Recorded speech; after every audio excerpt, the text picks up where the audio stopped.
ရဗုဒ္ဓလက်ထက်အခါကာလမှာမိမိတို့ကိုယ်တိုင်သိရှိခဲ့ကြတဲ့ကြုံတွေ့ခဲ့ကြရတဲ့ဘဝအတွေ့အကြုံနဲ့ဓမ္မအသိများကိုမိမိတို့ရဲ့သတင်းသုံးပေါ်ရဟန်းတော်များအားဖြန့်ဝေတဲ့အနေနဲ့မှတ်တရစကားတွေကိုဆိုခဲ့ကြတာဖြစ်တယ်။အဲဒီလိုမှတ်တရစကားဆိုခဲ့ကြတဲ့အထက်မှာဒီနေ့ည65ပါးမြောက်စက္ခုပါဠမထေမြတ်ရဲ့အမှတ်တရစကားကိုမှတ်သားကြရမှာဖြစ်တယ်စက္ခုပါဠလို့ဆိုတော့ဒီနာမည်လေးကိုအရင်ကြည့်အောင်သူ့ရဲ့မူလနာမည်ကပါဠလို့ခေါ်တယ်ထိုပါဠကိုပဲမူလနာမည်မှာစက္ခုဆိုတဲ့စကားလုံးကိုထိသွင်းပြီးတော့မှတ်တမ်းတင်ထားတာတကယ်တော့သူ့နာမည်ရင်းကပါဠဘာကြောင့်စက္ခုပါဠလို့ခေါ်ရတယ်လဲဆိုရင်မျက်စိနှစ်ကွင်းအလင်းမရတဲ့ဘဝရောက်သွားလို့စက္ခုပါဠလို့ခေါ်တာရှင်ကြီးကြီးခေါ်လိုက်တယ်ပေါ့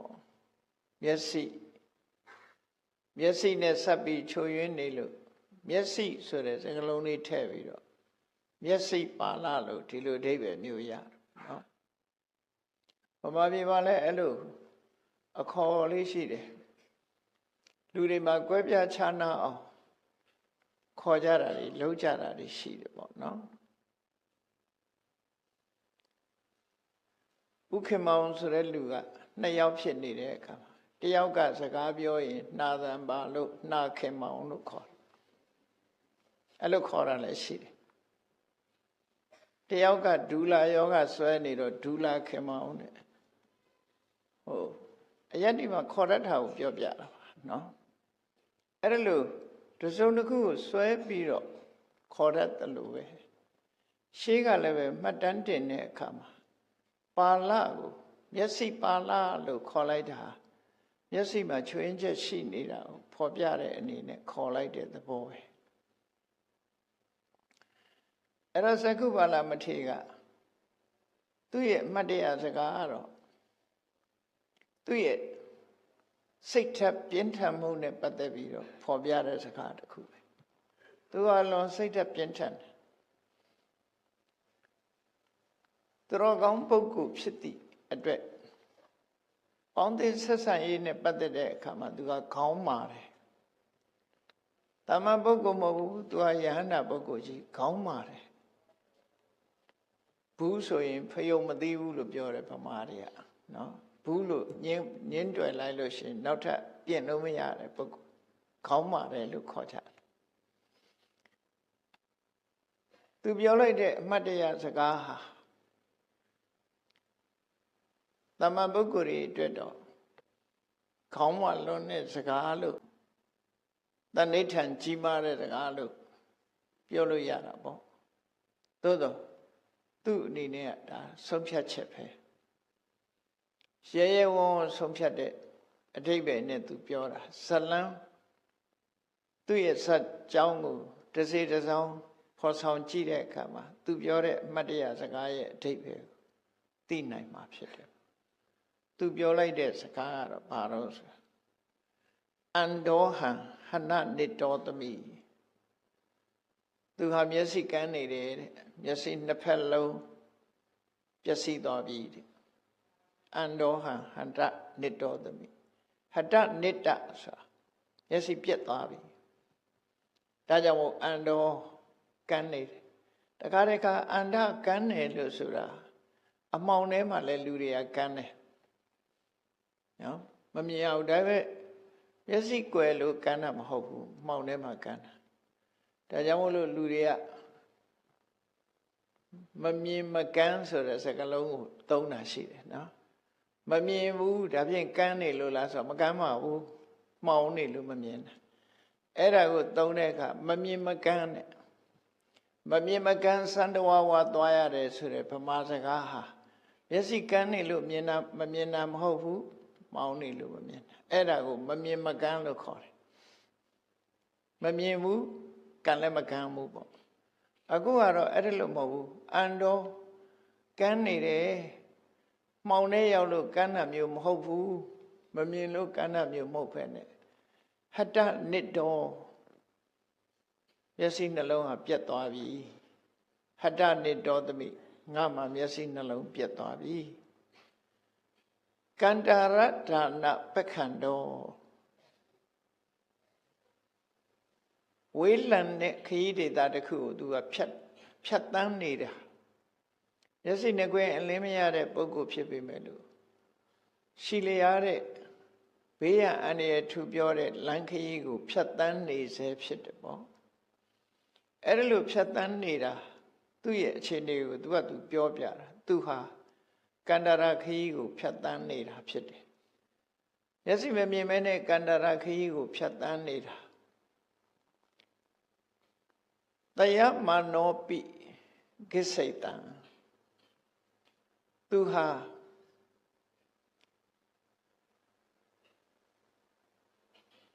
လမ်းလျှောက်လို့မသွားနိုင်ဘူးဆိုလို့ရှိရင်လေလှဲပြီးတော့တွားတော့သွားမယ်တလိမ့်ချင်းနှိမ့်သွားမယ်ဒီခရီးကိုသူရောက်အောင်သွားမယ်နပပေနသဟာယေနဒီနသဟာယေနပပေနရုံမာတဲ့ပုဂ္ဂိုလ်တယောက်နဲ့တော့ဘယ်တော့မှမသွားနိုင်ဘူးဒါသူ့ရဲ့တဏိဋ္ဌာန်အလွန်ကြီးမားတယ်သူဟာအဖော်တယောက်နဲ့ခရီးသွားနေတာခရီးသွားနေတဲ့အခါအဖော်တယောက်ကမဟုတ်တာလုပ်တယ်မဟုတ်တာလုပ်တယ်ဆိုတာသူသိလိုက်ရတဲ့အချိန်မှာသူ့ရဲ့လမ်းညွှန်မှုသူ့ရဲ့ရှေ့ဆောင်ပြီးတော့ရှေ့ကနေပြီးတောင်ဝေးဒုတ်ကိုဆွဲပြီးတော့လမ်းညွှန်ပေးတာကိုပဲလက်မခံတော့မြတ်စွာဘုရားကလည်းဒီမင်္ဂလာတုတ်မှာဟောထားတာရှိတယ်လေအသေးဝနာသဘာလနာဘာလာတွေနဲ့ပေါင်းသင်းဆက်ဆံမှုမလုပ်ရဘူးလို့ဆိုတဲ့မလုပ်သင့်ဘူးဆိုတဲ့မြတ်စွာဘုရားရဲ့အဆုံးအမစကားအောက်တန်းကြတဲ့စိတ်ဥမှာရှိတဲ့ပုဂ္ဂိုလ်နဲ့သူဘယ်လိုလုပ်မှအဖော်မလုံးနိုင်ဘူးမမြင်ရလို့တလိမ့်ချင်းနှိမ့်သွားကြပြရစေသူဟာစိတ်ကောင်းမရှိတဲ့ကိုချင်းတရားပြပြတဲ့ပုဂ္ဂိုလ်နဲ့ဘယ်တော့မှခရီးတူမသွားနိုင်ဘူးဆိုပြီးတော့တဏိဋ္ဌာန်ကြီးမားတဲ့စကားအသက်ဆွန့်ပြီးပြောကြတဲ့အမှတ်တရစကားပဲဖြစ်တယ်အဲ့တော့သူရဲ့ဇလန်းလေးကိုသိမှဘာကြောင့်ဒီစကားကိုသူပြောတာလဲလို့ဆိုလို့ရှိရင်အတိတ်ဘဝတုန်းကတော့သူဟာသိတ္တထမြတ်စွာဘုရားလက်ထက်မှာတူဖြစ်ပြီးတော့ကုသိုလ်ကောင်းမှုလုပ်ခဲ့တယ်သို့တော့ဂေါရမမြတ်စွာဘုရားလက်ထက်ရောက်တဲ့အခါမှာသာဝတိမြို့ကပစ္စည်းဥစ္စာချမ်းသာတဲ့မဟာသုဝနာဆိုတဲ့တထေးတယောက်ရဲ့သားလာဖြစ်တယ်အဲ့တထေးကြီးကလည်းသူဟာသာသမီမထွန်းကားလို့ညောင်မင်းကြီးမှသွားပြီးတော့စုပန်တာတိုက်ဆိုင်ပြီးတော့သူဟာသားတယောက်ထွန်းကားလာတယ်ညောင်မင်းကြီးရဲ့စောင့်ရှောက်မှုနဲ့ရလာတဲ့သားဆိုပြီးတော့ပါဠိလို့နာမည်ပေးလိုက်တာတော့နတ်ကစောင့်ရှောက်လို့သူဒီသားလေးကိုရတယ်ဆိုပြီးတော့ပါဠိစောင့်ရှောက်နဲ့ရလာတဲ့သားဆိုပြီးနောက်တစ်ခါညီငယ်လေးရောက်လာတဲ့အခါကျတော့ဒီနာမည်ကိုပဲဆက်မဲ့တယ်ပါဠိဆိုတဲ့နာမည်ဆက်မဲ့တော့အကြီးကိုမဟာပါဠိလို့ခေါ်ပြီးအငယ်ကိုစုလပါဠိလို့ရှေ့ကပါဠိကြီးပါဠိလေးပေါ့ဒီလိုခေါ်တော့ပေါ့နော်အကြီးနဲ့အငယ်ခွဲပြီးတော့ခေါ်လိုက်သူတို့ဟာတာဝတိမြို့ကချမ်းသာကြွယ်ဝတဲ့မြို့ရိုးမှာလူလာဖြစ်တယ်တရက်ကြတော့အသက်အရွယ်လေးရလာအိမ်တော်ရဲ့သားတွေကြပြီးတဲ့နောက်မှာမိဘနှစ်ပါးမျက်ွယ်ပြုတ်သွားတော့ မိဘတွေရဲ့လက်ထက်ပွားပစ္စည်းတွေကိုညီကိုနှစ်ယောက်ဟာစီမံခန့်ခွဲကြအမွေကိုဆက်ခံကြဥမကွဲတိုက်မပြတ်ညီကိုနှစ်ယောက်ပဲရှိတာဆိုတော့သူတို့ဟာအတူတကွစီးပွားလက်တွဲပြီးတော့လှုပ်ကြတယ်တာဝတိမြို့ဆိုတာမြတ်စွာဘုရားက25နှစ်စေတော်ကျောင်းမှာတရင်သုံးတာဆိုမြတ်စွာဘုရားအကြာဆုံးနေတဲ့နေရာဖြစ်တယ်ဒါကြောင့်မို့တာဝတိမြို့သူမြို့သားတွေဟာမြတ်စွာဘုရားရှိနေတဲ့အချိန်မှာဆိုရင်ကျောင်းကိုသွားပြီးတော့နေ့စဉ်နဲ့အမျှတရားနာလေးရှိကြတယ်တရက်ကြတော့မဟာပါဠသူချဲလဲသူလည်းတရားနာအောင်မယ်ဆိုတရားဝဲလိုက်သွားတယ်အဲ့လိုလိုက်သွားတဲ့နေ့မှာမြတ်စွာဘုရားကတရားဟောတယ်ဘုရားတရားနာရတဲ့အခါမှာသူစဉ်းစားတယ်မြတ်စွာဘုရားကဝိပဿနာကျင့်စဉ်တစ်ခုကိုကျင့်ပြီးတဏှာဝကလွတ်တဲ့နည်းစနစ်ကိုဟောတာအဲ့လိုမဂ္ဂင်၈ပါးအကျင့်တရားကိုရှင်းလင်းပြတ်သားစွာဟောကြားတဲ့အခါမှာသူ့ရင်ထဲမှာဘာဖြစ်လာယုံကြည်ချက်တရားတရားတွေတိုးပွားလာပြီးတော့ဓမ္မ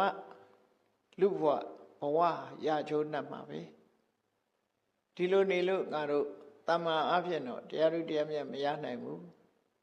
မြတ်စွာဘုရားဟောတဲ့တရားဟာစိတ်ကူးရင်နဲ့ဟောတာမဟုတ်တော့ဘူးလက်တွေ့ဟောပြတာဖြစ်လို့ငါကိုယ်တိုင်ကျင့်ကြံကြိုးကိုအထောက်မှဖြစ်မယ်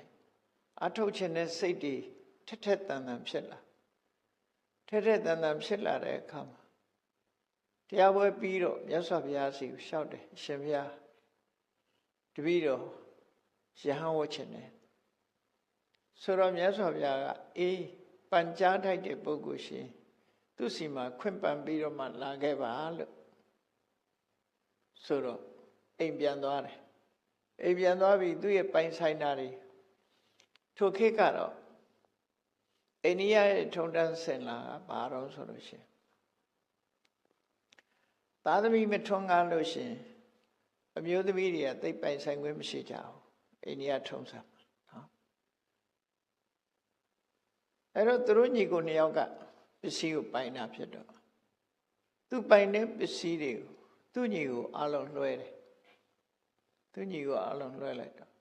သူ့ညီကအမျိုးမျိုးတောင်းပန်တယ်သက်ကြီးမှဝတ်ပါ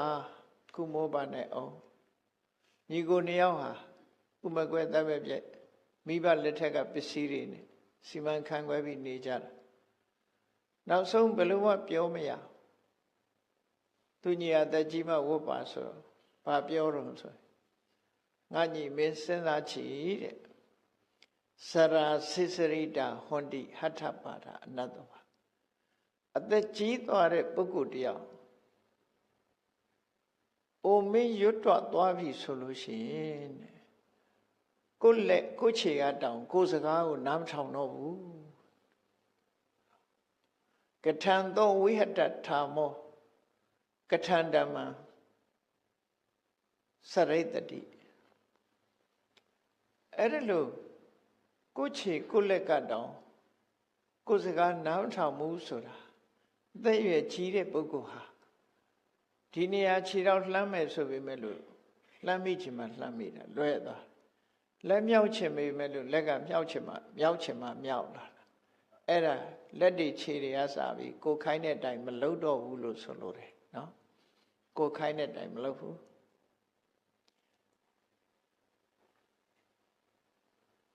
ယတတောဝိဟတထာမောအာယနေကုံပြတ်နေတဲ့သူအိုဟာကထန္တမံစရိတ္တိဘယ်လိုလုပ်တရားအထုတ်မှလဲကွာသူကိုယ်တိုင်မှကိုယ့်လက်ကိုယ်ချီမှမသိနိုင်တဲ့ဘဝမျိုးရောက်မှဘယ်လိုလုပ်တရားအထုတ်မှလဲသူညီကိုပြောပြီးတော့ငါတော့မနေနိုင်ဘူးငါလုံးမဲ့ရည်ရွယ်ချက်ရှိတဲ့အတိုင်းပဲဒီပစ္စည်းတွေမင်းအကုန်လုံးမင်းကြိုက်တယ်လို့လုပ်တော့ငါတော့သင်္ကန်းဝတ်တော့မယ်ဆိုပြီးဘုရားကြောင့်သွားပြီးသင်္ကန်းဝတ်တာရှေးခေတ်ကသင်္ကန်းဝတ်ပြီးရင် ယဟန်နေကျင့်ကြံကြိုးကုပ်အထောက်ရမဲ့သိက္ခာပုဒ်တွေစီကံစီမင်းတွေကိုနားလည်အောင်သင်ဖို့အတွက်ဆရာနာအနိကပ်ပြီးတော့ယဟန်နေကျင့်ရမဲ့ဥပရိသတွေကို9 နှစ်တိတိဆရာနဲ့အတူနေပြီးတော့သင်ယူတယ်ကမ္မထံဘာဝနာပွားများအထုံနည်းတွေစနစ်တကျသင်ယူတယ်ယဟန်9 ဝါရောက်တဲ့အခါမှာသာဝတိမြို့ကထွက်ခွာပြီးတော့ဝေးလံတဲ့နေရာသွားပြီးတောထဲမှာတရားထုတ်ဖို့အဖော်ရှာလိုက်တဲ့အခါယဟန်ပေါင်း60ရအဲ့ဒီအဖော်ယဟန်60ကိုဥဆောင်ပြီးတော့တောစခန်းကိုထွက်သွားတယ်ပေါ့တောစခန်းထွက်သွားပြီးသူတို့ကျင့်တတ်တဲ့ကြိုက်တဲ့တောအုပ်ကလေးရောက်တဲ့အခါမှာအဲ့ဒီတောမှာနေမယ်ဆိုပြီးယဟန်ဆိုတော့ဆွမ်းခံစားရတာဖြစ်တော့ဆွမ်းခံလို့ရမယ့်ရွာနဲ့ဆက်ဆက်ကြည့်ယဟန်နေတောထဲမှာဝါဆိုကြမယ်ဆွမ်းခံကြွသွားတဲ့အခါမှာအဲ့ဒီတောအုပ်နဲ့မလမ်းမကမ်းမှာရှိတဲ့ရွာတွေကယဟန်60ကြွလာတာကိုတရားတရားတွေဖြစ်ပြီးတော့ရှင်ဘုရားတို့ဒီတောအုပ်မှာပဲသတင်းသုံးပါသူတို့တဲချောင်းလေးတွေသူတို့ဆောက်ပေးပါမယ်ဆိုရွာသားတွေကတဲချောင်းလေးတွေဆောက်ပေးမနေ့ကျရင်လည်းပဲဆွမ်းကုန်းဆွမ်းကကြွလာလို့ရှင်ဆွမ်းလောင်းကြတယ်လှူကြတယ်အဲ့ဒီလိုအနေထားနဲ့အမိပြုပြီးတော့ဝါတွင်းကာလမှာတရားထုတ်ဖို့အဲ့တော့အကြောင်းလေးမှာနေချတယ်ကိုเจ้าလေးနဲ့ကိုเจ้าကောင်းကောင်းတော့ပဲဟုတ်မလဲတည့်ရမိုးเจ้าလေးတွေပေါ့ဝါနဲ့လှုပ်ထားတဲ့တည့်ရနဲ့မိုးထားတဲ့เจ้าကလေးတွေတဲလေးတွေမလှမ်းမကမ်းတောအုပ်ထဲမှာဟိုနာတစ်လုံးဒီနာတစ်လုံးဆောက်ပြီးအဲ့လိုနေမနေ့ကြတဲ့အခါကျဆွမ်းခံကြွကြဆွမ်းခံကြွတာတရားဓမ္မတွေလောင်းထူတဲ့ဆွမ်းကိုပဲရှားတာနဲ့ပဲကျင့်တတ်ရောင်ရဲပြီးတော့ဘာလောင်းစားလောက်တဲ့အတိုင်းတာရှင်အဲ့ဒါဖုံးပေးပြီးတော့ကြောင်းပြန်တရားထုတ်ကြတာ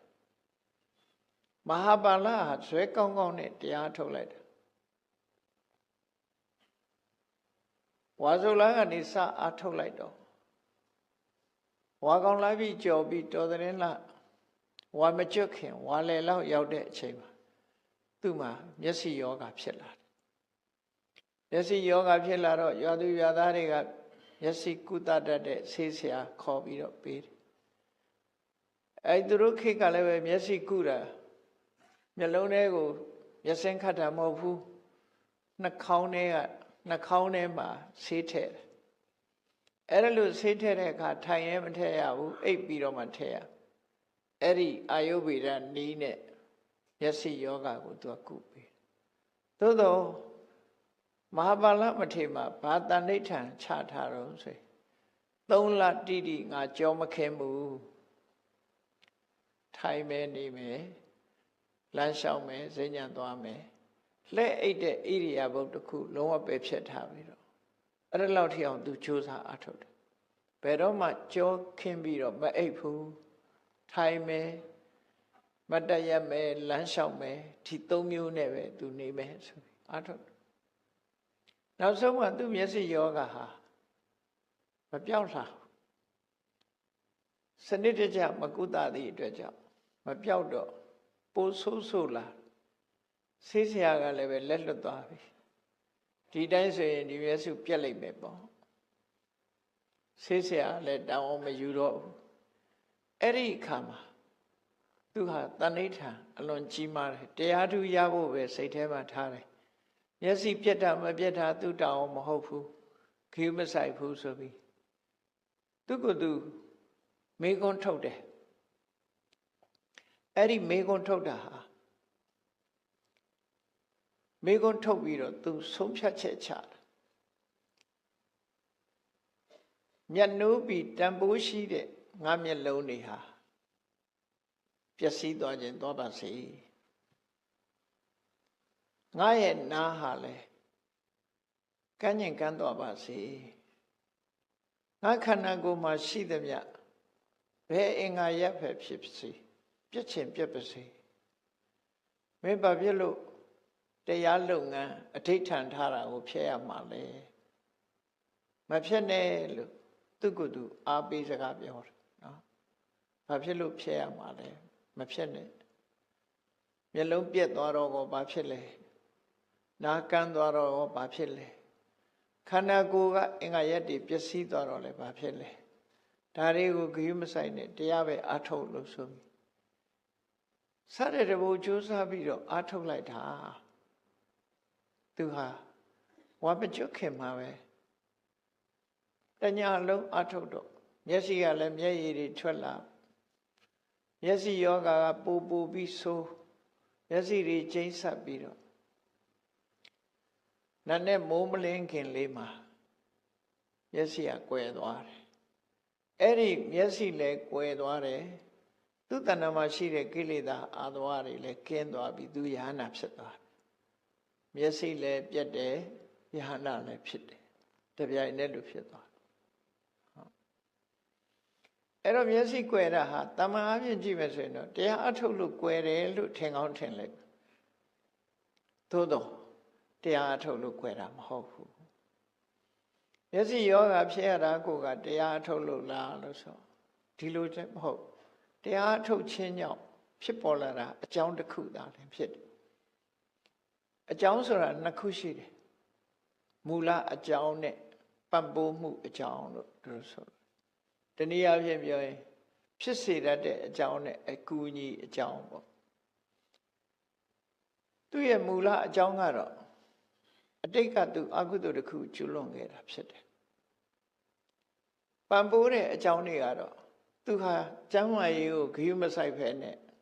တရားထိုင်တာဒါကဒုတိယအကြောင်းကျမ်းမာရေးဂရုစိုက်လိုက်မယ်ဆိုရင်တော့ဒီလောက်ဆိုကြမှာလည်းဆိုမှာပေါ့နော်အဲ့တော့အကြောင်းဆိုတာအမြဲတမ်းနှစ်ခုရှိတတ်တယ်ဖြစ်စေတတ်တဲ့အကြောင်းထောက်ပံ့တဲ့အကြောင်း producing cause ဇနကဟေတု supporting cause ဥပထမကဟေတုထောက်ကူပြုတဲ့အကြောင်းမူလအကြောင်း root cause နဲ့သို့မဟုတ် primary cause အထောက်ကူပြုတဲ့ဒုတိယအကြောင်းက secondary cause လို့လောကမှာဖြစ်သမျှတွေဟာဒီတိုင်းကြီးပဲဆိုပါစို့လူတယောက်ဟာ highway ပေါ်မှာ accident နဲ့သေတယ် accident ဖြစ်တိုင်းသေလားလို့ဆိုမသေဘူးကျန်ကျင်ဖန်ဖန်သက်ရှင်တဲ့လူရှိတယ်အဲ့တော့သေတယ်လို့ဆိုတဲ့နေရာမှာလူတွေကပြောတော့ကားတိုက်လို့သေတယ်ကားမှောက်လို့သေတယ်ဒီအကြောင်းကိုပဲပြောတယ်သို့တော့အတိတ်ဘဝတုန်းကသူဟာသေအောင်လုပ်ခဲ့တဲ့ကံတရားကဝင်ပြီးတော့သေစေတာအဲ့ဒါကိုတော့လူမမြင်ဘူးနော်ကံတရားဆိုတာရှိတတ်တယ်ပေါ့အဲ့ဒီအကြောင်းတရားကြောင့်သေသွားတယ်အဲ့ဒီလိုကံမပါတဲ့ပုဂ္ဂိုလ်ကြတော့ကြမ်းဖန်ပြီးတော့အသက်ရှင်ဥပမာငရင်လှုပ်လို့အိမ်နေတိုက်တွေပြိုတယ်ဒီကြမ်းဖန်ပြီးသက်ရှင်နေတဲ့လူလည်းရှိတာသေတဲ့လူကလည်းမသေတော့ဘူးလို့ထင်ပြီးသေတဲ့လူရှိရေနစ်သေရမယ့်လူဆိုလို့ရှိရင်မလေးရေနစ်မှကြောက်လို့သူကပဲသွားနေတယ်ကုန်းမော်တက်နေတယ်မြစ်တွေချောင်းတွေရှိတဲ့နေရာမသေဘူးမနေဘူးနောက်ကြတော့ဘယ်မှာသေတုံးဆိုလို့ရှိရင်ခြေချင်းဝတ်လောက်မြုပ်တဲ့ရေစည်းချောင်းလေးထဲမှာမှောက်ရက်လဲပြီးတော့နှာခေါင်းကိုနော်နှာခေါင်းကရေထဲမြုပ်ပြီးတော့လူတစ်ကိုယ်လုံးတော့ရေမမြုပ်ပါဘူးနှာခေါင်းနေရေမြုပ်ပြီးတော့သေတယ်လို့လည်းရှိတယ်ကြံဖန်တယ်ကြံဖန်မှဖြစ်တတ်တာကိုပြောတာပါဘေရင်ကိန်းခန်းကိုပြောတာလည်းမဟုတ်ဘူးတခါတလေကြလူတယောက်ဟာဘေရင်ဆရာဟောတယ်မင်းမိချောင်းကြိုက်လို့သေမယ်မိချောင်းကြိုက်ရင်သေနိုင်တယ်ပေါ့ဟောတဲ့အခါကျသူကြောက်တယ်မြစ်တေချောင်းနေမိချောင်းရှိမဲ့နေရာတွေရှောင်းတယ်မသွားဘူးတည်းကြတော့သူသစ်ပင်တက်တာခါမှတမြောင်လေးထိုးထားပြီးသစ်ပင်တက်သစ်ပင်မော်တက်ရနေပြီလိမ့်ကြတဲ့ခါမှထိုးထားတဲ့တမြောင်ကဘိုက်ကိုထိုးဖွင့်သွားတယ်အဲ့ဒါနဲ့အဲ့ဒီလူသေးတာသေတဲ့အခါကျတော့ဘေးရင်ဆရာတော့လွဲပြီးမိချောင်းကြိုက်လို့သေမယ်ဆိုအခုသ တစ်ပင်ပေါ်ကကျပြီးတော့ဓာတ်နဲ့ဗိုက်ပွင့်ပြီးသေးတာလို့ဆိုတော့ကြည့်လိုက်တဲ့အခါအဲ့ဒီဓာတ်လေးကတစ်စိတ်ကမိချောင်းတစ်စိတ်ဖြစ်နေတယ်ဒါအရောကျန်ညဖမှန်ပြောတာနော်ဒါမျိုးလေးရှိတတ်တယ်လို့ဆိုလို့လေဟိုကျန်ညဖမှန်သိတတ်တဲ့အကြောင်းကိုပြောပြတာအဲ့တော့ဒီယဟန်တော်ဟာလည်းပဲတောထဲမှာတရားထုတ်တာတရားထုတ်ခြင်းကြောင့်သူမျက်စိပြတ်သွားတယ်လို့လက်ရှိအကြောင်းတစ်ခုကိုကြည့်ပြီးအဲ့လိုပြောတကယ်ကတော့သူအဲ့ဒါကြောင့်ပြတ်တာမဟုတ်ဘူးတဲ့ဟောသူဟာအတိတ်ဘဝတစ်ခုမှာမျက်စိကုသတဲ့ဘိန်းတော်ဆရာမျက်စိကုတဲ့မျက်စင်းခတ်ပြီးတော့မျက်စိကုတဲ့ဆရာဖြစ်ခဲ့ဘူးတဲ့အဲ့လိုမျက်စိဆရာဖြစ်တဲ့အခါမှာရှင်းတော့ကလည်းပဲမူပိုင်းထောက်တာတွေရှိတာပေါ့ physician တွေရှိတာနယ်လှည့်ပြီးဆေးကုတယ်နယ်လှည့်ပြီးဆေးကုဒီဘက်မှာမျက်စိယောဂတွေများရှိလား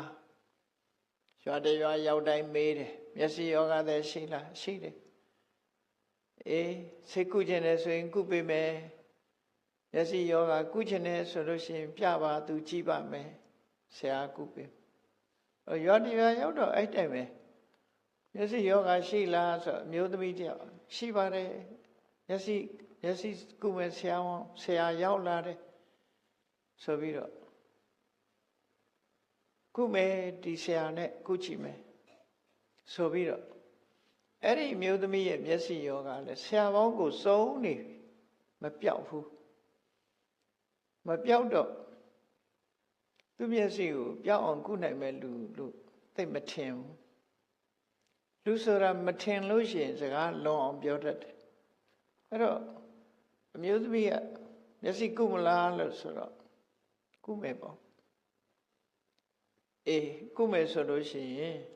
သူကမျက်စိကိုစမ်းသပ်ကြည့်ပြီးတော့မျက်စိတစ်လုံးဘယ်လောက်ပေးမလဲဟာ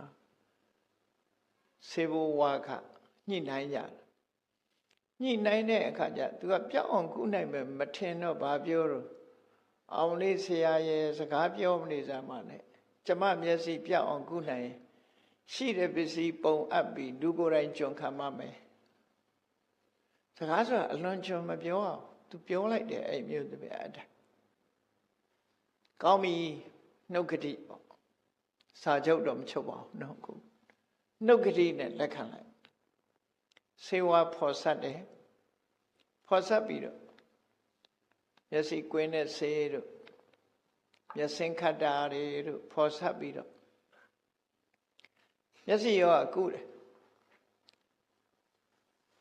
ဆရာကိုယ်တိုင်မျက်စင်းဆေးကိုဖော်ဆက်ပြီးတော့ကုတယ်အဲ့ဒီမျက်စင်းကတခါခတ်လိုက်တာနဲ့မျက်စိကတိုးတက်သွားတယ်ကျိန်းဆက်တာတွေတက်တာသွားတယ်အဲ့ဒီအချိန်မှာစကားလွန်ထားတဲ့ယောဂတဲ့အမျိုးသမီးကသူစကားလွန်ထားပြီလေစကားလွန်ထားတဲ့အခါကျတော့ဒီခါတော့ဒီဆေးနဲ့ပျောက်မယ်ထင်တယ်ပျောက်ရင်တော့ငါပြောထားတာငါစကားနဲ့ငါဒုက္ခရောက်တော့မှာပဲအဲ့တော့ယုံထွက်တဲ့အနေအားဖြင့်မျက်စိဆရာလာတဲ့အခါကျတော့မေးတယ်နှမဘယ်နဲ့လဲမျက်စိအခြေအနေပြောပါလို့ဆိုအရင်ကတောင်ပိုဆိုးနေသေးတယ်ဆရာကြီးမပြောက်ဘူးဆရာစီနဲ့မတည့်ဘူးနဲ့လိမ်ပြောလိုက်တာပေါ့နော်လိမ်ပြောတော့ဆရာသူကမျက်လုံးကြည့်တယ်ကြည့်တော့တိုးတက်တယ်ဆိုတာသူသိတယ်အဲ့တော့သူ့ကိုမပေးချင်လို့လိမ်တာပဲဆိုပြီးအဲ့ဒီအချိန်လေးမှာဆေးဆရာစိတ်ကောင်းနှလုံးကောင်းထားရမယ်အစားစိတ်ကောင်းနှလုံးကောင်းမထားတာအဲ့ဒါတတိထားရမယ်အချက်ပဲနော်တကယ်ကတော့ပတ်စံပေးနိုင်သည်ဖြစ်စေမပေးနိုင်သည်ဖြစ်စေသူတစ်ပါးမျက်စိမြင်အောင်ငါကြိုးစားပေးမယ်ဒီလိုစိတ်ထဲမှာမထားပဲနဲ့စိတ်ကဘလို့ဖြစ်သွားတော့ဒေါသထွက်လာပြီးတော့မျက်စိကန်းအောင်လုပ်မယ်နော်အဲ့လိုဖြစ်ငါ့ကိုမပေးချင်လို့စေဘဝကမပေးချင်လို့ညာတာသိစေမယ်အိမ်ပြန်တယ်အိမ်ကအမျိုးသမီးနဲ့တိုင်ပင်ပြီးတော့ မျိုးသမီးရတော့ဘာမပြောငြိမ့်နေလိုက်တယ်သူမပတ်သက်တဲ့သဘောမျိုးသူကမဟာဒုတ်ဆွဲတော်ကြီးဆိုဆေးမျိုးဖော်တာပေါ့မဟာဒုတ်ဆွဲတော်ကြီးဆိုမျက်စိကန်းစေးပေါ့တစောင်းစေးနဲ့ပြားရည်နဲ့ခတ်လိုက်လို့ရှိရင်တော့မဟာဒုတ်ဆွဲတော်ကြီးဖြစ်တယ်အဲ့လိုမျက်စိကန်းနဲ့ဆေးမျိုးဖော်ဆက်လာပြီးတော့ဟောဒီဆေးဟာအစွမ်းထက်တယ်မသက်သာဘူးဆိုရင်ဒီဆေးကိုခတ်အောင်ဆိုပြီးသူကိုယ်တိုင်ခတ်ပေးလိုက်တယ်နော်ခတ်ပေးလိုက်တဲ့ကမျက်စိကြီးဟာမကြာခင်ပဲဖူးယောင်လာပြီးတော့မျက်စိပျက်စီးသွားတယ်ဒါသူလုပ်ခဲ့တဲ့အလုပ်ပဲဆေးဘဝကမရချင်နေပါစေတော့မျက်စိပြက်အောင်လုပ်ခဲ့မယ်ဆိုပြီးယောဂပူတိုးအောင်လုပ်လိုက်တယ်အဲ့တော့မျက်စိကွယ်သွားတယ်အမျိုးသမီးဟာဒီနေရာမှာမြတ်စွာဘုရားကဟောထားတဲ့အဆုံးအမစကားလေးကိုကြည့်မြတ်စွာဘုရားရဲ့အဆုံးအမဟာစိတ်ကိုအခြေခံပြီးဆုံးမတာဖြစ်တယ်စိတ်ကောင်းတဲ့လှုပ်ထားလားမကောင်းတဲ့စိတ်နဲ့လှုပ်ထားလားဒါသိအရေးကြီးတယ်နော်မတော်တဆဖြစ်တာမဟုတ်ဘူးသူတမင်လှုပ်တာဖြစ်သွားအဲ့တော့စိတ်ကောင်းတဲ့လှုပ်ရမယ့်အစားမကောင်းတဲ့စိတ်နဲ့သူလှုပ်လိုက်မကောင်းတဲ့စိတ်တွေဝင်လာပြီးတော့အဲ့မကောင်းတဲ့စိတ်နဲ့ပြောလိုက်တယ်လှုပ်လိုက်တယ်ဆိုလို့ရှိရင်အဲ့ဒီမကောင်းတဲ့စိတ်ကြောင့်ဒုက္ခတွေနောက်ကတတိကြီးလိုက်တယ်တဲ့မနောပုပ္ပင်ကမဓမ္မမြတ်စွာဘုရားရဲ့အဆုံးအမတရားမှာကြည်လောကလူတွေပြောတာပဲဖြစ်ဖြစ်လှုပ်တာပဲဖြစ်ဖြစ်စိတ်ကူးကြံစေတာပဲဖြစ်ဖြစ်စိတ်ဟာရှေ့ဆောင်နေတာဖြစ်တယ်မှန်တယ်လေအခုတရားပွဲလာမယ်ဆိုလည်းပဲ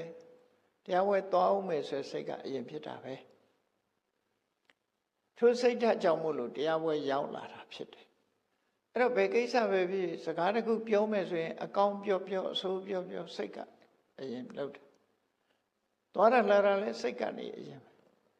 အဲ့ဒီဥဆောင်လာတဲ့စိတ်ကအချိန်ကြီးကောင်းလို့ရှိရင်ပြောသမျှဆိုသမျှလုပ်သမျှတွေဟာကောင်းတယ်အေး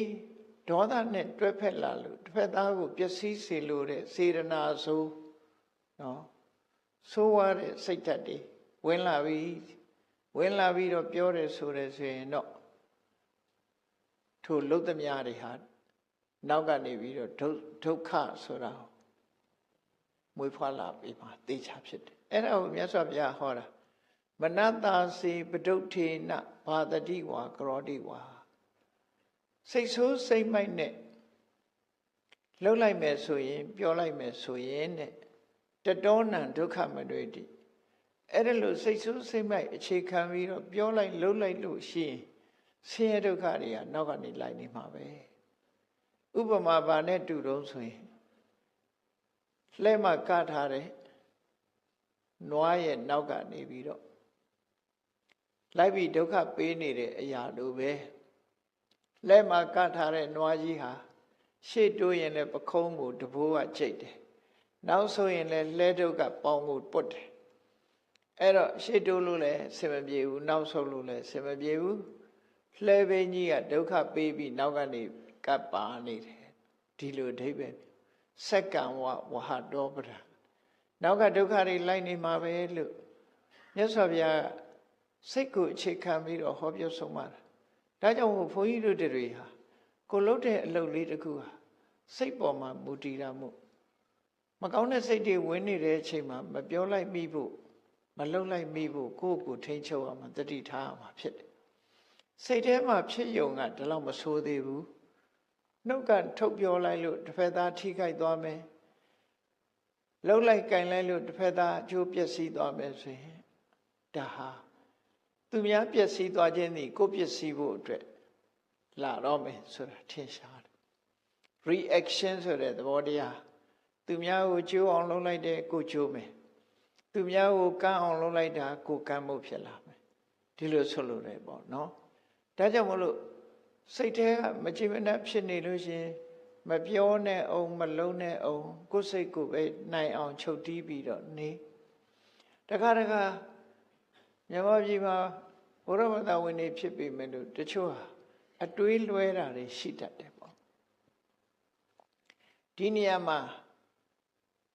စိတ်ကအဓိကလို့ဟောထားတာမြတ်စွာဘုရားဟောတယ်စိတ်ကအဓိကဖြစ်တာဖြစ်သောကြောင့်ကိုယ်စိတ်ကိုပဲဆန်းစစ်တခုထိခိုက်သွားပြီဆိုရင်ကိုယ်စိတ်ကိုပဲဆန်းစစ်ငါတမင်လှုပ်တာလားမတော်တဆဖြစ်သွားတာလားဒီလိုဆိုလို့တယ်ပေါ့ဥပမာမယ်မြန်မာပြည်မှာငယ်ငယ်တုန်းကလည်းဒီလိုကြားဘူးတယ်ကိုယ့်ကြောင့်တရားလေးတစ်ကောင်ဟာခြေကျိုးလက်ကျိုးဖြစ်သွားတယ်ဆိုရင်အေးဝတ်ပါလိုက်မယ်ဝတ်ပါလိုက်မယ်ဒီခြေကျိုးတာကြီးဝတ်ပါမှာဆိုလို့တတ်ပြစ်တတ်တဲ့ဝတ်ပါသွားတာပေါ့အသက်ခံရတာပေါ့အဲ့တော့ငကိုယ်တော့ကခြေကျိုးတာတော့ကကိုကမတော်တဆဖြစ်သွားတာအဲ့ဒါကဝတ်မဟုတ်ဘူးအပြစ်မဖြစ်သေးဘူးနော်မတော်တဆကိုယ့်ကြောင့်တရားတစ်ကောင်ဟာမတော်တဆဖြစ်သွားရင်ကိုယ့်ကြောင့်မဟုတ်ဘူးအကျဉ်းတရားထားပြီးတော့သူ့ကိုကုသပေးရင်ကုသိုလ်ရအောင်ပဲဝတ်လိုက်မှဆိုတာကြောက်တာနဲ့လူတွေကတတ်ပြစ်လိုက်ကြတယ်ပြီးတော့ပြောလိုက်သေးတယ်တရားဆိုတာလူချွတ်မှကျွတ်တယ်လူကြတော့ဘယ်သူချွတ်အဲ့ဒါလို့မှားယွင်းတဲ့အမြင်တွေမြန်မာပြည်မှာရှိတယ်ဘုန်းကြီးတို့ငယ်စဉ်ခါလာတော့လို့မှားယွင်းတဲ့အမြင်တွေရှိတကယ်ကတော့အဲ့လိုမဟုတ်ဘူးမတော်တဆဖြစ်သွားတာဝတ်မပါမတော်တဆဖြစ်သွားလို့မတော်တဆသေသွားတာကိုယ်ချောင်းသေတာဖြစ်ပေမဲ့လို့သေမှုသာဖြစ်တယ်တတ်မှုမဖြစ်ဘူးလို့ဒီလိုမှတ်တာမဝတိမိဖုရားတို့ရဲ့အလောင်းဟာသူတို့ရေကိုချမ်းတုံနေအောင်ချိုးပြီးတော့ချမ်းလမကချမ်းတဲ့အခါမိဖို့မိုးဆိုပြီးအနာနာကခြုံပုတ်အထဲထဲမှာဘာရှိတယ်ဆိုတာမကြည့်ပဲနဲ့မိတိုက်ကြမိတိုက်ပြီးတော့မိလုံကြအေးခြုံပုတ်ကြီးမိလောင်သွားတဲ့အခါကျတော့ပိစိကဗုဒ္ဓကအဲ့ခြုံအောက်ဝင်ပြီးတော့တမဖတ်ဝင်စားနေတာငုတ်တုတ်ကြီးပေါ်လာအဲ့တော့သူတို့ခြုံမီးရှို့တာအဲ့ဒီတုန်းကကံအရာမမြောက်ဘူးသူတို့လှုပ်တာဘာလို့လို့ဆိုရင်မိလုံခြင်းတဲ့စိတ်နဲ့လှုပ်တာလေပိစိကဗုဒ္ဓကိုတတ်ခြင်းတဲ့စိတ်နဲ့လှုပ်တာမဟုတ်ဘူးမိလုံခြင်းတဲ့စိတ်နဲ့လှုပ်လို့ဘာမှကိုယ်မှာအကုသိုလ်မဖြစ်ဘူးကံတရားကကိုယ့်အပေါ်မှာမရောက်နိုင်ဘူးသို့တော့အဲ့ဒီပိစိကဗုဒ္ဓကြီးကနန်းတော်ကိုကြွလာတဲ့ပိစိကဗုဒ္ဓဖြစ်တော့သူနေတဲ့နေရာမီးရှို့လိုက်တော့အခုတော့သေသွားပြီလို့စိတ်ကထင်တယ်ထင်တော့ကဲအလောင်းဖြောက်ကြရအောင်ဆိုပြီးတော့စုပုံပြီးထင်းနေနဲ့ပုံပြီးတော့မီးရှို့ကြတာအဲ့ဒီကြတော့အကုသိုလ်ဖြစ်သွားတယ်တတ်မှုအဲ့ဒီကြမှာဖြစ်သွားတကယ်ကပိစိကဗုဒ္ဓကတမာတိစွမ်းအားကြောင့်မီးမလောင်တာမီးမလောင်ဘူးသေလည်းမတူဘူးនិရောဓသမဘာဝင်စားနေတာသာဖြစ်တယ်အချိန်စီးတဲ့အခါသူ့ဟာသူကြွားသွားတယ်သင်္ကန်းလည်းမီးမလောင်ဘူးဘယ်သူမှမီးမလောင်နိုင်ဘူးပိစိကဗုဒ္ဓရှင်မြတ်ကြာဘက်တွေပေါ်မှာရေဖြန်းတော်လဲအစားဖြောက်ဖို့လှုပ်လိုက်သည့်အတွက်ကြောင့်သူတို့ဟာတတ်မှုဖြစ်သွားတယ်သေတော့မသေးဘူးဒါပေမဲ့ဖြစ်လျက်ဘဝမှာမီးလောင်လိုက်သွင်းပြီးတော့သေတာမီးလောင်ပြီးတော့သေချာတယ်တမ္မဝတိဒါမို့တန်တရားခရီးသွားအမှားမလုံးမိစေနဲ့ဆိုတာမြတ်စွာဘုရားဟောထားတယ်စိတ်အဓိကပဲစိတ်ထဲမှာကိုယ်ကစိတ်ယုတ်မှနဲ့လှုပ်ထားလားသို့မဟုတ်မတော်တဆဖြစ်ထားလားအမြဲတမ်းစိတ်နဲ့သုံးသပ်စိတ်ယုတ်မှနဲ့မလုံးမိဘူးပဲယဟန်တော်တွေဟာဒီတမတ္တန်နဲ့ထက်ပစ္စည်းကိုမယူရဘူးခိုးယူလို့တဲ့စိတ်နဲ့ယူမိပြီသူများပစ္စည်းကိုခိုးမိတယ်ယူမိတယ်ဆိုလို့ရှိရင်အဒိဏဒါနဆိုတာမပေးဘဲနဲ့ယူမိတာနော်ပမာလို့တော့ခိုးတယ်လို့ပြောတယ်မပေးဘဲနဲ့ယူမိတဲ့ပစ္စည်းဟာတမတ်တဲ့ပူတန်တယ်တမတ်ဆိုတာတရားရဲ့၄ပုံတစ်ပုံတန်ချေကိုဗာနဲ့ပဲတွက်ပေါ့နော်ဒေါ်လာနဲ့တွက်ချင်ဆင့်၄ဆင့်တစ်ဆင့်သာဒီလိုဆိုလို့ရတယ်ပေါ့နော်အဲ့ဒီမှာဒီ၄ပုံတစ်ပုံ$1ရဲ့၄ပုံတစ်ပုံဒီလိုခေါ်မှာပေါ့အဲ့ဒီလောက်တန်ကြီးရှိတဲ့ပစ္စည်းကိုခိုးမိလို့ရှိရင်ရဟန်းဘဝဆုံးရှုံးတယ်ဥပရိယဒီဘဝမှာထပ်ပြီးလည်းယဟန်ခံလို့မရဘူးလက်ရှိရှိပြီးသားယဟန်ဘဝကိုလည်းဆွန့်လွှတ်ရအဲ့ဒီပြစ်မှုကတခါတည်းဆွန့်လွှတ်ရပါရာဇိကလို့ခေါ်တယ်အေးမြတ်စွာဘုရားလက်ထက်တုန်းက ရဟန်းတော်တွေဟာမှားယွင်းတာရှိတယ်သူများသင်္ကန်းကိုကိုယ်သင်္ကန်းထင်ပြီးတော့မှားယုံသွားတယ်ဒါသူများပစ္စည်းမပေးပဲယူတာပဲလေသူများပစ္စည်းကိုမှားပြီးတော့ယူတော့ပိုင်ရှင်ကနေပြီးတော့ဆွဆွဲတယ်ဟာခိုးတာပဲကိုရောသင်္ကန်းခိုးတာဆိုတော့ဟိုကိုရောကသူခိုးတာမဟုတ်ပါဘူးမှားမိတာပါလို့မရဘူးဘုရားစီသွားဝီနည်းဆုံးဖြတ်ခံနော်သူများပစ္စည်းယူမိသွားပြီနိယူမိသွားတဲ့အခါကျတော့မြတ်စွာဘုရားစီရောက်တဲ့အခါမြတ်စွာဘုရားမေးတယ်ယဟန်မင်းဘာစိတ်နဲ့ယူတာတုံးဘာစိတ်နဲ့ဆိုတာဘယ်လိုစိတ်ထားနဲ့ယူမိတာတုံးဆိုတာဒါအဓိကစစ်တာနော်ဘယ်လိုစိတ်ရှိတုံးဆိုရင်သူကဘယ်လိုလျှောက်တော့ဆိုတက္ကတင်ကြီးဘဂဝါတပည့်တော်ဟာကိုယ်ပစ္စည်းထင်လို့ယူမိတာပါအဲ့ဒါဆိုအပြစ်မရှိဘူးဟောအရေးကြီးတာဒီလွဲမှားတာအပြစ်မဟုတ်ဘူးပေါ့ကိုယ်ပစ္စည်းထင်မိလို့ယူမိတာပါဘုန်းကြီးတို့ကဘာအေးလိုင်ကူထဲမှာနှစ်စဉ်အစည်းအဝေးလုပ်တဲ့အခါမှာဖဏတ်အရန်30လောက်ချတယ်မလုပ်ကြလဲဆိုဆရာတော်ကြီးတွေကမျက်စိကမှုံမှုံရမ်းပြီးတော့ဆွတ်လိုက်တဲ့အခါသူများဖဏတ်တွေပါကုန်နော်အဲ့တော့နောက်လာတဲ့ကိုတော့ကိုဖဏတ်မဟုတ်တော့မယူဘူးမှားစိသွားတာရှေ့ကမှားစိသွားတယ်ဖဏတ်ကိုမှားစိသွားအဲ့ဒီလိုမှားစိသွားတာအပြစ်ရှိသလားဆိုကိုဖဏတ်ထင်လို့စီးရင်အပြစ်မရှိဘူးအေးအကောင်းနဲ့အသစ်နဲ့လဲယူသွားရင်တော့အပြစ်ရှိတယ်အဲ့ဒါတော့ကိုဖဏတ်ကညံ့နေလို့သူများဖဏတ်တမင်စီးရင်တော့အဲ့ဒါခိုးတယ်ခေါ်တယ်အဲ့လိုမဟုတ်ဘဲနဲ့မှားပြီးတော့စီးမိလို့ရှိရင်အပြစ်မရှိဘူးအဲ့ဒါလိုပဲလောကမှာစိတ်ပါမှုမပါမှုပေါ်မှာမူတည်ပြီးတော့ပြစ်ရှိတယ်မရှိဘူးဆိုတာတွေ့ရတယ်ပေါ့တရားရကောင်ဟာကိုကြောင့်တည်သွားတော့လည်းပဲကိုကတည်စီလူတဲ့စိတ်နဲ့လှုပ်တာဟုတ်ကလားတမင်တရားတည်အောင်လှုပ်တာဟုတ်သလားမဟုတ်ဘူးဆိုရင်အပြစ်မရှိဘူးတည်မှုပဲဖြစ်တယ်တတ်မှုမဖြစ်ဘူးပါဏာတိပါဒမဖြစ်ဘူးလို့ဒီလိုမှတ်ရအဲ့ဒါဟာအရေးကြီးတဲ့အသည့်တစ်ခုပဲအဲ့ဒါလို့အရေးကြီးတဲ့မြတ်စွာဘုရားဟောတာမနောပုပ္ပင်္ဂမဓမ္မာတဘာဝတရားတွေကိုစိတ်ကရှေ့ဆောင်မနောတိဋ္ဌမနောမြစိတ်ကကြည်မှုထားတယ်စိတ်ကလှုပ်ဆောင်ထားတယ်မနတစေပဒုဋ္ဌေနအေးဒေါသနဲ့ပျက်စီးသွားတဲ့စိတ်ဆိုးမှန်ဆိုးနဲ့ဒီဒေါသကြောင့်ပျက်စီးသွားတဲ့စိတ်နဲ့စိတ်ဆိုးမှန်ဆိုးပြောလိုက်မယ်စိတ်ဆိုးမှန်ဆိုးလှုပ်လိုက်မယ်ဆိုရင်အဲ့ဒီစိတ်ဆိုးမှန်ဆိုးဆိုတဲ့စိတ်ကြောင့်လှုပ်မိတာအပြစ်ပြောမိတာအပြစ်ဖြစ်သွားပြီအဲ့ဒီအပြစ်ကြောင့်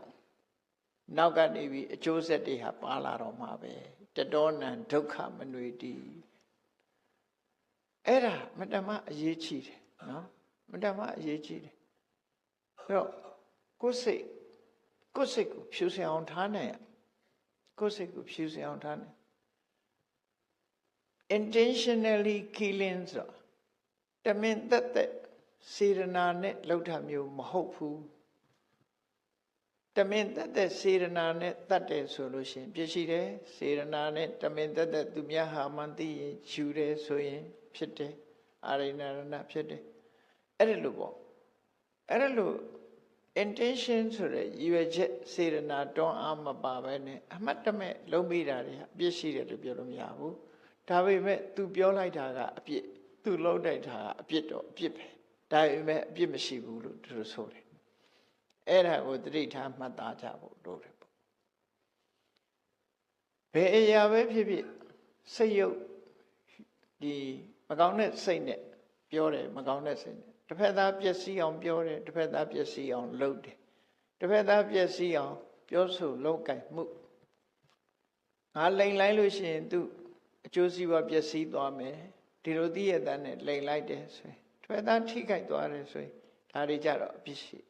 ဒီလိုဆိုလို့ရပေါ့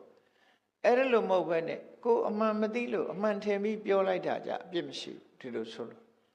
အဲ့တော့ဘယ်အရာပဲဖြစ်ဖြစ်စိတ်ဟာအဓိကဖြစ်တယ်လို့မြတ်စွာဘုရားရဲ့ဟောကြားသွန်သင်ချက်မှာစိတ်ကိုအဓိကထားဟောအခုဒီ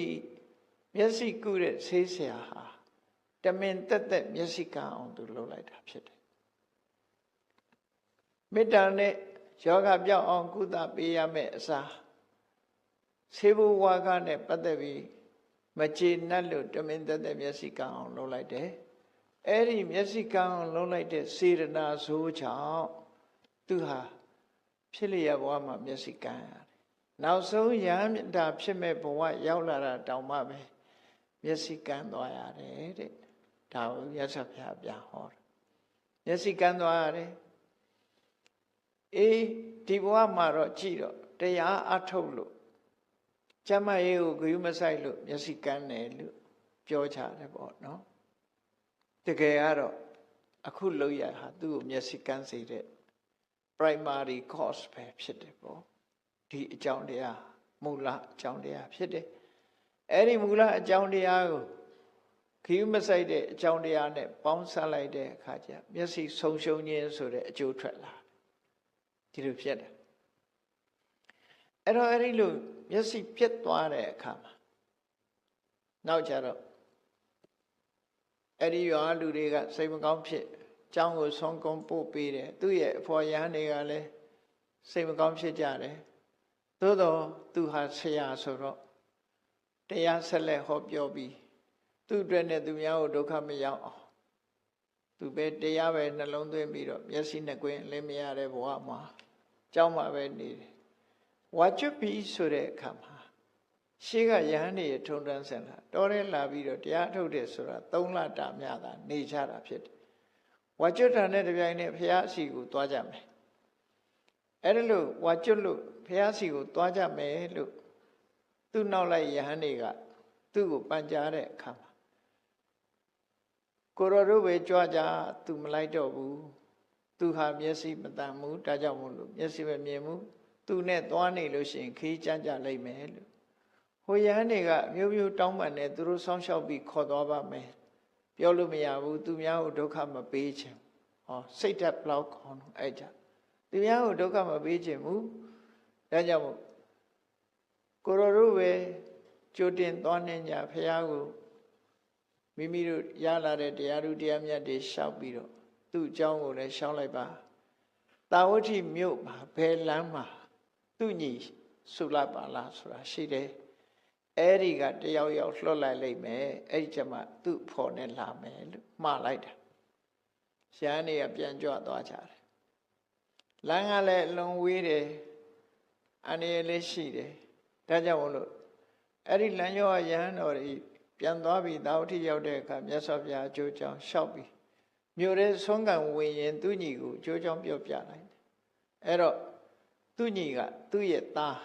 အရွယ်ရောက်တဲ့သားတယောက်ကိုဒီသူ့အကိုစီကိုလွတ်ပေးတယ်လူငယ်ကလူငယ်လူရွယ်နော်လူပြိုပေါက်လူပြိုအရွယ်လူအကြောင်းနဲ့သွားလို့မလွယ်ဘူးတဲ့ဒီခရီးကဘေးရအန္တရာယ်ရှိတယ်သင်္ကန်းဝတ်ပြီးမှသွားရမယ်အန္တရာယ်ရှိလို့သူ့ကိုသင်္ကန်းဝတ်ပေးလိုက်တယ်ဝတ်ပေးပြီးတော့ကိုရင်ကြီးဘဝနဲ့လွတ်လိုက်တယ်ပေါ့နော်လွတ်လိုက်တော့သူအဲ့ဒီလမ်းညွှန်လိုက်တော့သူရောက်သွားတယ်အေးရောက်သွားပြီးတော့တရက်နေ့ရဲ့အဲ့ဒီမှာနေပြီးနောက်သူ့ရဲ့ဥချီမျက်စိနှစ်ကွင်းအလင်းမရတဲ့သက္ကုပါဠမထေကိုလက်တွဲပြီးတော့သာဝတိမြို့ကိုပြန်လာကြတယ်လမ်းရောက်တဲ့အခါကျတော့အဲ့ဒီကိုရင်ကလည်းလူပြိုပေါက်ကိုတောထဲရောက်တဲ့အခါဘယ်သူမှမရှိဘူးအမျိုးသမီးတယောက်ရဲ့တချင်းတန်ကြားတယ်အဲ့ဒီမျိုးသမီးစီသူစကားတော့ပြောတော့တချင်းတန်တိတ်သွားတယ်သူ့ရဲ့ဦးကြီးဘုန်းကြီးကိုခဏလေးစောင့်မအောင်သူသွားเสียရှိလို့ပြောသွားတယ်တချင်းဆိုတဲ့အမျိုးသမီးစီသွားတယ်ဘာစကားတော့ပြောတယ်တော့မသိဘူးအဲ့ဒီမှာနော်အဲ့တော့ဒီမထေကြီးကစဉ်းစားတာသူကခုနတချင်းတန်ကြားတယ်အခုတချင်းတိတ်သွားပြီဒီကိုရင်မဟုတ်တာလောက်တာဖြစ်လိမ့်မယ်မဟုတ်တာလောက်တာဖြစ်လိမ့်မယ်ဆိုပြီးရဟန္တာဆိုတော့စိတ်တော့မဆိုးဘူးပေါ့နော်မဟုတ်တာလောက်တာဖြစ်လိမ့်မယ်လို့တွေးပြန်လဲရောက်ရောမင်းဘာတွေသွားလောက်တာလဲမဟုတ်တာလောက်တာမဟုတ်လားလို့ဆိုတော့ဟိုကလည်းမဟုတ်တာလောက်တာသေချာတော့ ဝန်မခံရဘူးအဲ့ဒါနဲ့သူ့ကိုမောင်းထုတ်လိုက်တာငါနာမလာနဲ့တော့မင်းနဲ့အတူတူမသွားနိုင်ဘူးဆိုပြီးတော့မောင်းထုတ်လိုက်မောင်းထုတ်ပြီးသူပြောတာဒီဟာမတ္တရစကားကိုပြောလိုက်တယ်အန္တောဟံဟတ္တနိတောသမိအေးဟုတ်တယ်ငါမျက်စိကန်းနေတယ်မျက်လုံးပြက်သွားပြီကန္တာရဌာနပက္ခန္တောခီးလမ်းပေါ်မှာလည်းငါရောက်နေတယ်အနေများတဲ့ခီးလမ်းကြောင်းပေါ်မှာလည်းရောက်နေဒါပေမဲ့လို့တေယမနောပိခိစိတငါတော့သွားနေရပြီမဲ့လို့မင်းနဲ့တော့အတူမသွားနိုင်ဘူးမင်းဘာမင်းသွားတော့မင်းနဲ့ငါအတူမလိုက်ဘူးလို့လုံးဝညင်းပယ်လိုက်ဘာကြောင့်လဲလို့ဆိုလို့ရှိရင်လောကမှာသူယုတ်မှာဒီကိုချင်းတီလာပြပြားတဲ့ပုဂ္ဂိုလ်တယောက်နဲ့ခရီးအတူမသွားလို့တာသူ့ရဲ့ကြီးမားတဲ့တဏှိဌာန်ပဲဖြစ်တယ်တစ်ချိန်တုန်းကသူဟာအမျိုးသမီးတယောက်ပေါ်စိတ်ဆိုးမှန်ဆိုးနဲ့မျက်စိကန်းအောင်လုပ်ခဲ့တဲ့အကုသိုလ်သို့တော့ဒီဘဝရောက်လာတဲ့အခါမှာသူ့ရဲ့စိတ်ဓာတ်ဟာမာကြောနေတော့မှရှိသေးတယ်စိတ်ဓာတ်မာကြောတဲ့ပုဂ္ဂိုလ်ကယ ahanan ဖြစ်လေစိတ်ဓာတ်မာကြောသွားတတ်တယ်ဒေါသတော့မဟုတ်ဘူးမာကြောတဲ့သဘောရှိတယ်အဲ့တော့ဟိုတုန်းကလည်းဒေါသကြီးတယ်အခုလည်းဒေါသနဲ့မာကြောတယ်ဒေါသနဲ့မာကြောတာမဟုတ်တော့လဲအရှိန်အဝါကမာကြောနေတယ်မဟုတ်တာလှုပ်တာကိုမကြိုက်ဘူးအခုကြတော့ဟိုတုန်းကတော့ကိုကမဟုတ်တာလှုပ်တယ်ဒေါသကြောင့်မဟုတ်တာလှုပ်တယ်အခုဟာကြတော့မဟုတ်တာလှုပ်တဲ့လူနဲ့အတူမနေနိုင်ဘူးဆိုတဲ့မာကြောတဲ့စိတ်ပေါ့နော်အဲ့ဒါလို့နဲ့သူဟာနောက်ပိုင်းမှာတန်ဃာတွေနဲ့တွေ့တဲ့အခါမှာသူဒီစကားကိုအမတ်တရစကားအဖြစ်ပြန်ပြောပြတယ်စကားပဲဒီနေရာလေးမှာဓမ္မပဒဂါထာဓမ္မပဒဝတ္ထုတော်ကြီးမှာပါတဲ့ဂါထာနဲ့အခုဒီထေရဂါထာမှာပါတဲ့ဂါထာတွေဟာကွဲလွဲမှုတွေရှိတယ်ဓမ္မပဒဝတ္ထုတော်ကြီးမှာပါတဲ့ဂါထာကတော့နော်ဓမ္မပဒဝတ္ထုတော်ကြီးရှိရင်သက္ကုပါဠဝတ္ထုဆိုပထမဆုံးဝတ္ထုဖတ်ကြည့်ပေါ့နော်ဓမ္မပဒဝတ္ထုတော်ကြီးမှာနံပါတ်1ဝတ္ထုပဲအဲ့ဒီမှာဒီဝတ္ထုမှာပါတဲ့ထဲမှာသူကဟန္တာဟံဟတသက္ခုတမိငါယခုမျက်စိကွယ်နေပြီလို့အဲ့မှာတော့ဒီလိုဆိုတယ်နော်ကန္တာရတနာမာကတောခရီးလမ်းပေါ်လဲငါရောက်နေတယ်တေယမနောပိတေယမနောနခိစိတ်တံအဲ့ဒီမှာတော့အဓိပ္ပာယ်ကဘယ်လိုတုံးဆိုရင်ငါဒီနေရာမှာပဲလှဲအိတ်နေလိုက်မယ်မင်းနဲ့တော့အတူမသွားဘူးသူတို့ပြောတယ်အဲ့ဒီအဓိပ္ပာယ်ရှိတယ်ဒီမှာကျတော့အဓိပ္ပာယ်တစ်မျိုးဖွင့်ထားတယ်စာပေကျမ်းကမှာဒီလိုကွဲလွဲတဲ့အနေအထားမျိုးတွေရှိတယ်ကွဲလွဲတဲ့အနေအထားမျိုးတွေရှိတာဆိုတာနှစ်ပေါင်းများစွာကြာပြီးတော့မှတ်တမ်းတင်လာတဲ့စာတွေဆိုတာကွဲလွဲမှုကတော့ရှိနေပါတယ်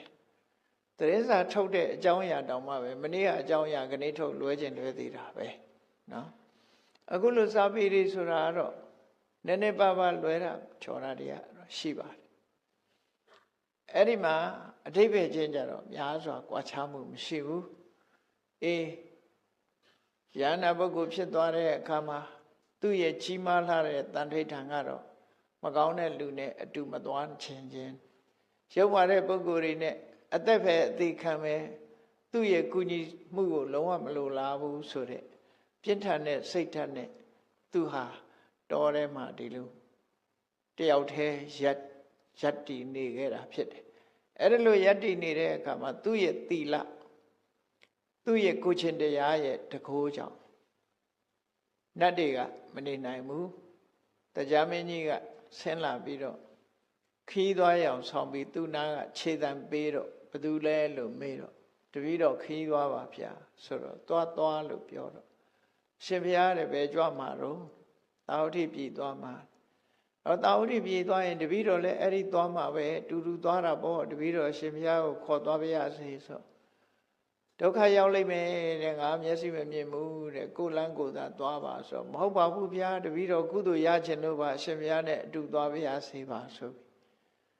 ခေါ်သွားတယ်သို့တော့တရားမင်းကတရားတကူနဲ့ ခရီးကိုချုံလိုက်တဲ့အခါကျတော့ခရီးကိုဘယ်လိုချုံအောင်ဆိုသိလားခရီးကိုဘယ်လိုချုံခရီးချုံပုံတွေကသူကဒီဘက်ခြေလမ်းကနေဟိုဘက်ခြေလမ်းနှစ်ခုသာဝတိမျိုးကမြေကိုဒီဘက်ကိုဆွဲယူလိုက်တယ်သူတော်ထဲမှာနေတဲ့မြေနာရောက်လာအောင်သာဝတိမြေကလမ်းကိုဆွဲယူလိုက်တယ်ဆွဲယူလိုက်ပြီးတော့ကဲအရှင်ဘုရားကြွပါဆိုခြေထောက်ကလည်းအဲ့ဒီသာဝတိမြေပေါ်လဲနင်းလိုက်ရောမြေကြီးကိုပြန်ဆန့်လိုက်တဲ့အခါဝုန်းဆိုသာဝတိရောက်သွားတာအဲ့ဒါမြေကိုချုံတယ်လို့ပြောတာနော်မြေကိုချုံတာဆွဲစီပြီးတော့ပြန်ဆန့်လိုက်တာပေါ့ဟိုမြေဒီမြေကြားထဲမှာဆွဲစီလိုက်တယ်နှစ်ခုနီးကပ်အောင်ဆွဲလိုက်တယ်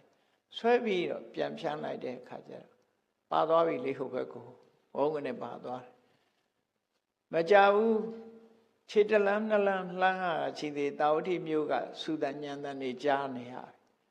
အဲ့တကားပဲရောက်တာတော့ဆိုတာဝတိရောက်ပြီဖျားဆိုမြန်လှကြည်လားတပည့်တော်ကလမ်းသိတယ်ဖျားသူ့ကိုကြောင်းပို့ပြီးသူ့ညီကိုပဲသတင်းပေးပြီးတော့ပြန်သွားတယ်တရားကနေပို့ပေးတယ်လို့သူတို့ဆိုတယ်နော်အဲ့တော့တရားကပို့ပေးတာအချွန်တက်ကြီးနဲ့တော့ဆင်းလာတာမဟုတ်ဘူးကားကြုံလေးနဲ့ပို့သွားတာလည်းဖြစ်ကောင်းဖြစ်နိုင်တယ်ဒီလိုအခုကလည်းပဲနတ်တွေကကူညီတယ်ဆိုတာ